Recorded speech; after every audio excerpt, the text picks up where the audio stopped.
Introducing the Leech Life Vampire build. Become the literal, unkillable Garlic God. It's Mike with Iceberg Gaming. Today I have a Vampire Survivors Guide build for you, and the developer has done a fantastic job of pushing out content. Seems like every week the game completely changes, and patch 0.5 just came out and changed everything. So we're going to build a new character based on the new mechanics. 0.5 added Arcanas. These are basically cards that you can collect and play to enhance and change your character and change up your powers, etc. for new varieties of gameplay and new powers. And today we are going to take advantage of that. Specifically, we are looking at number 6, Sarabande of Healing.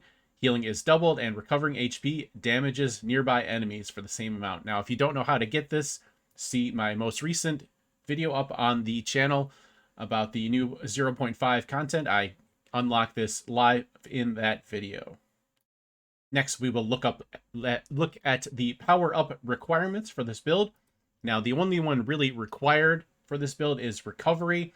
It increases your HP per second. Then that translates to damage with this build. Now, the other one that I highly recommend is armor, since we are going to be specifically on purpose taking damage with this build. So a little bit of armor will help you survive a little bit longer. And then anything else you have the points for, go ahead and buy it. Specifically, might is always good, as well as I usually recommend growth and greed for newer players. And anything else you can get, the revival, skip, and banish, or reroll, skip, and banish will let you choose your abilities a little better, so they are always a good choice. But anything you can afford, go for it. And for this build, we are going to be selecting Sour Clarice. She starts with a permanent HP regen, which will translate into more damage, and the area bonus will be fantastic at the start here. And then we are going to right away start with the Sarabande of Healing from the Run Mazo. And then as you can see, the AoE from that is just wiping everything out on the map right away.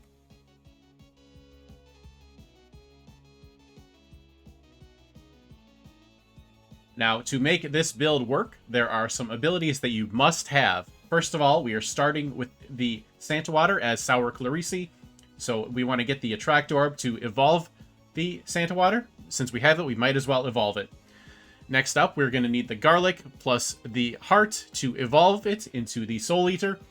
This is going to be one of our main damage dealers because of the healing component of the evolved Garlic.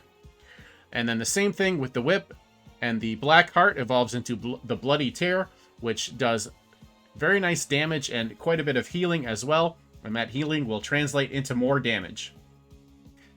And then we're going to want the Bible evolved, because this will have about the same damage radius as our Garlic evolved, so it will help us kill things a little faster and survive a little better.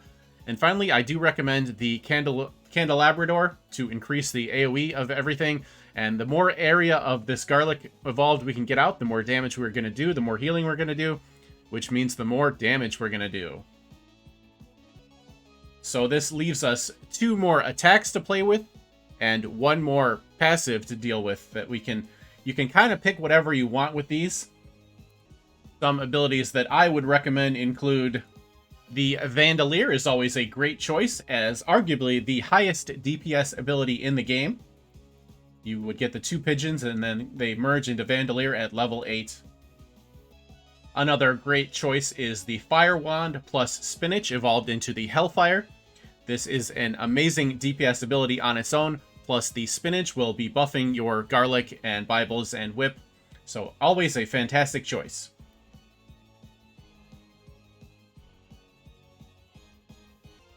Now, normally the Thunder plus Duplicator would be one of my top choices, but this build is more of an AoE build, so it doesn't have a whole lot of projectiles, so the Duplicator is not going to be as good as usual, but it is always a very solid choice on its own, so it is another option for you.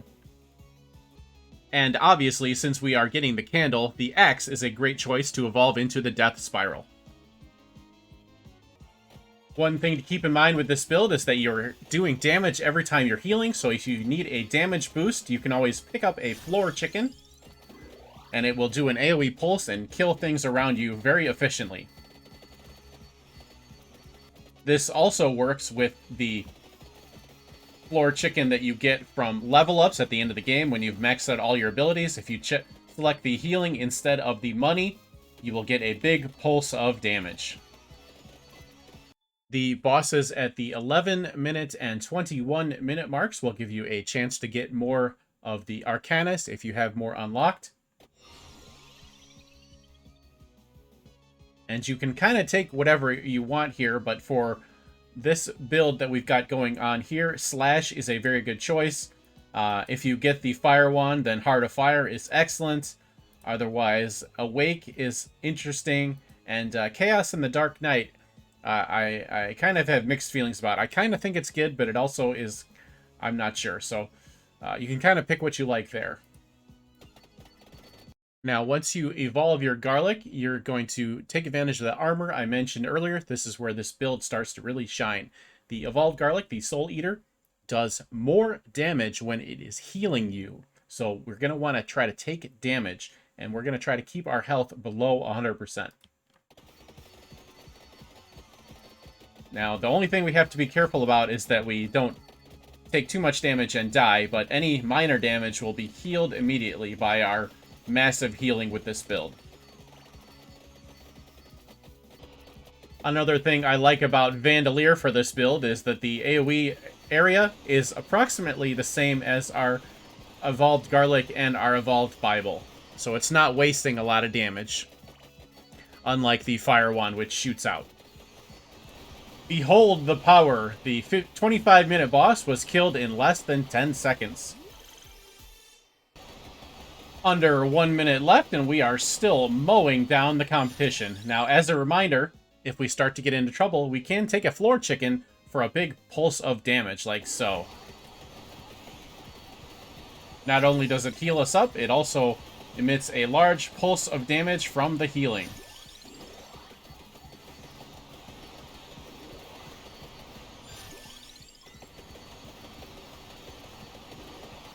Under 30 seconds left to go. Normally with most builds, you would have to be standing still by now, but we are still able to just run through everything with this build. And anytime we get in a little bit of trouble, we just take a floor chicken.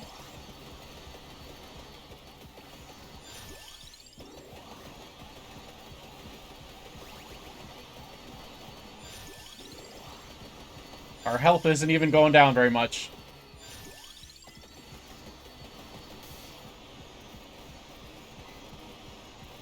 Unfortunately, we can't out-heal death. Now, this ending screen is going to be a little bit misleading because the healing damage is not listed, but we've got 16,000 from Hellfire, 6,000 from Vandalier, 5.5 from Evolved Santa Water, 2.7 from Evolved Bible, 1.9, this is the highest I've ever seen from Evolved Garlic. This is due to the fact that we were taking damage and letting it heal us, and that increased the damage from the Soul Eater itself. And that's going to wrap up this guide. Hope you enjoyed it. Let me know in the comment section what you thought. If you're going to try this build out. These are not the highest numbers I've ever put out, but this is a very fun build. Very, very fun to try out as something new. It's definitely a different play style than anything else we've done before. Thank you so much, and we'll see you next time. Done.